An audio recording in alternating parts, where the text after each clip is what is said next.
This video was made possible by Napleton Subaru of Schaumburg. Visit their website in the description for more information.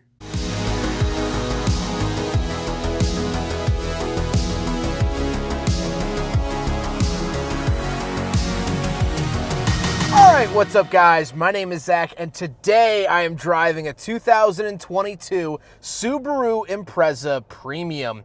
Up front is a 2.0 liter flat 4 and down below is a CVT. Now I am super excited to be driving this here Impreza for one main reason, and that is the fact that I personally own a Mazda 3 hatchback in all-wheel drive, and this car is a nearly direct competitor to that vehicle, not only in price, but in features, in segment, in size. So we're gonna be doing a lot of comparing and contrasting to my own personal vehicle to see how the Subaru Impreza stacks up. But before we get on to anything else, I have a website, ZachPradel.com, where you can buy stickers and other merchandise when it becomes available. You could also submit your own vehicle to be reviewed by me through a quick and easy submission form, and you get a video of your car just like this one. And you could read my behind the scenes blog to see what I'm filming before it comes out on the channel. But let's get back to that 2-liter flat 4 under the hood. Well, it makes a measly 152 horsepower, which isn't anything crazy. It doesn't feel dangerously slow in any way, but if you're looking for that pop or pizzazz, you're not going to find it here in the Impreza. This engine is shared with the first generation Subaru BRZ, if you're familiar with those vehicles, and it actually has a pretty decent aftermarket in terms of modifications, swaps, all of that stuff that you might want to do. Now, like I said, paired to it is a CVT, meaning continuously variable transmission. Almost all Subaru automatics are a CVT, and this is just par for the course at one point. However, I'm not the biggest fan of CVTs, but Subaru's been doing it for a while, so they seem to know what they're doing with them. Last but not least, the Subaru Impreza is all-wheel drive, and they are standard in all-wheel drive. There is no front-wheel drive option for the Impreza, which is really, really nice. It's all included in the base price. How does it feel to actually drive the Impreza? It's fine. The visibility is actually pretty good. It has these little corner windows up at the front that really help out. The rear visibility isn't fantastic, but it is a lot better than the Mazda 3 hatchback. The steering is a little bit light. However, Subarus tend to be on that side, and that's okay. With that stuff out of the way, let's talk about the interior. Well, in front of me, I have 2 physical gauges and a screen in the center. Off to the left is my tachometer, off to the right is my speedometer, and in the center, I get that customizable gauge. I'll show you a couple different things that it can do. My fuel gauge is found in here. However, I don't get a temperature gauge. The coloring of the screen is really, really nice. It has nice shading in several different colors, which is always nice to see. On the steering wheel, on the left, I have my skip track volume info source phone options, and to the bottom left, I have the information buttons. This is for that screen in the gauge cluster we just talked about. And off to the right, I have my cruise control options as well as my drive mode. So I do have radar cruise control, which is a very, very nice feature, especially for the price point of $25,000. And then I have 2 different drive modes. The overall look and feel of the steering wheel is fine. It does have this sort of hard plasticky exterior to it, which I'm not the biggest fan of, but overall I think it's pretty presentable. Off to the left, I have a giant climate control vent, gauge dimmer switch, traction control off, and a whole slew of dead switches. Moving on to the door, you have the latch to get in and out, power mirror adjustments, power locks, and power windows. Moving into the center, I do get a information screen. This is for the outside temperature and time. However, on nicer models, you would get a nicer screen up here, giving you more information. Then we have the infotainment screen itself. It is touchscreen, which is pretty nice. It is a little small. I wish it was a little bit bigger, but I do have Apple CarPlay and Android Auto, so I'm not going to complain too much. Then I do have some physical radio buttons. So not only do I get a CD player, but I do get volume and tune, phone, radio, apps, media, skip track, all of those nice things. I like having physical buttons. Speaking of physical buttons, I do have physical climate controls, where to send it off to the left, fan speed in the middle, temperature off to the far right. I do not get dual zone here in the Impreza. Then I have a giant cubby, and we have the shifter. The shifter's fine. It looks like any other shifter from any other vehicle that Subaru sells. Nothing unique here. Then I have the heated seats. So this does come with heated seats. These buttons, these rocker switches, switches feel very, very cheap. I'm not a big fan of them, but I prefer having physical switches over it being in the screen like you find in the Subaru Outback or Subaru Ascent. So I'm just happy that they are physical. Then I do have cup holders, so we will do a big friggin' bottle test here in the 2022 Subaru Impreza Premium, and unfortunately, they go in like a 1/4 inch and then stop. So it's not gonna hold the bottle. I was really holding out hope that some Subarus would, but alas, this does not. Then I do get an oddly shaped center console and the seats. The seats are cloth. They're very, very basic. They're not uncomfortable, which is nice, but they're not doing me any favors either. Speaking of seats, however, we do have back seats, so let's go do a backseat review. All right, so we're in the back of the 2022 Subaru Impreza Premium, and a couple of things to note. First of all, right off the bat, better space than the Mazda 3 hatchback. Knee room is good. My knees actually aren't hitting the seat in front of me by default, and this is my comfortable driving position.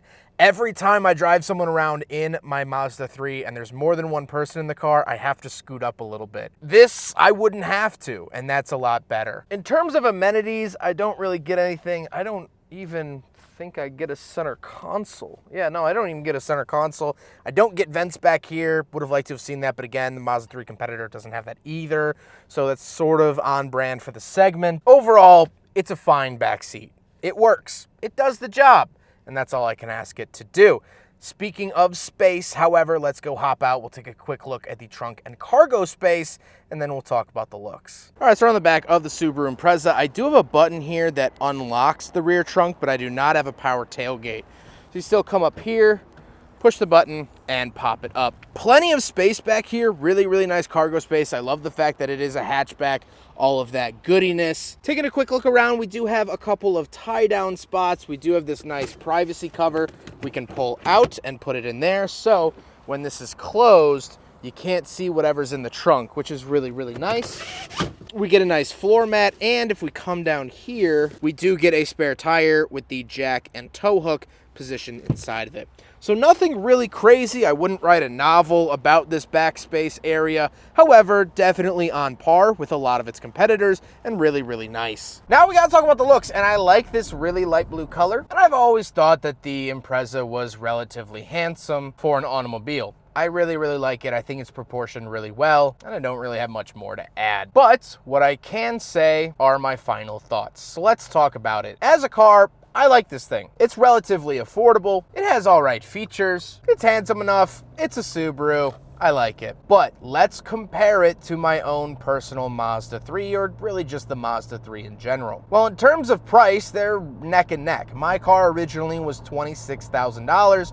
This is $25 and some change. Now, the Mazda 3 starts cheaper, but if you want all-wheel drive to compete with this car, you gotta go up to $26,000. The things I like better about my Mazda 3, the main thing is going to be the interior quality. I think that the Mazda 3 has a lot nicer of an interior than Subaru products. Now, if you go up to the touring model of their vehicles, yeah, they get very, very nice, but Mazda's like that from the base, and that's what really draws me. The second thing I prefer of my Mazda 3 over this car is the transmission. My Mazda 3 has a 6-speed automatic. Whether it's true or not, in my head, it's a stronger transmission. This has the CVT. Not a big fan of CVTs. That's the whole argument. And of course, last but not least, for my car, the 2.5 liter makes about 30 extra horsepower, which I prefer, of course. But now let's get into the Impreza's corner. What does the Impreza have going that the Mazda 3 does not? Well, definitely visibility. 100% in this car has way better visibility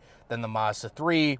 Far and away. I can actually see out the back. It's not this ugly, terrible C-pillar like the Mazda 3, and that to me is a big, big win. I also like the ruggedness of Subarus. You know, they're meant to go anywhere at any time. You can buy a lot of different aftermarket lift kits and tires and wheels for this car as opposed to the Mazda 3. I looked it up. I wanted to put a lift kit on my Mazda 3 for driving to the Arctic Circle, and it's like $400 or $500 for a little tiny suspension lift that will end up getting you maybe an inch extra of clearance. Well, Subaru has a fantastic aftermarket and a fantastic community. Speaking of, it's cooler in conversation to say that you drive a Subaru then you drive a Mazda 3. Mazda 3 has always had a very economy stigma associated with it, and rightfully so. They've always been basic economy cars. But Subarus carry a little bit more weight, especially with the young folk. You tell someone you drive a Subaru, they're gonna be like, oh, you seem like a easygoing,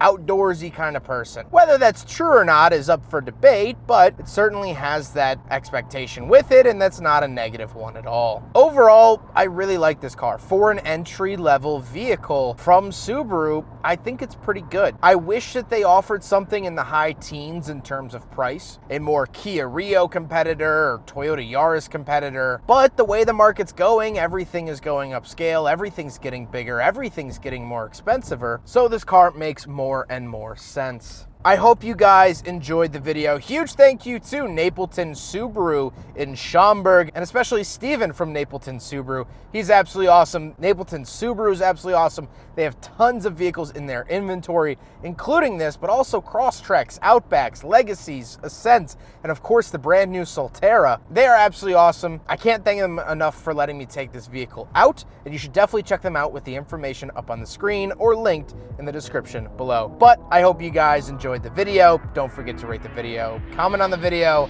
and subscribe if you really liked it. Take care, guys.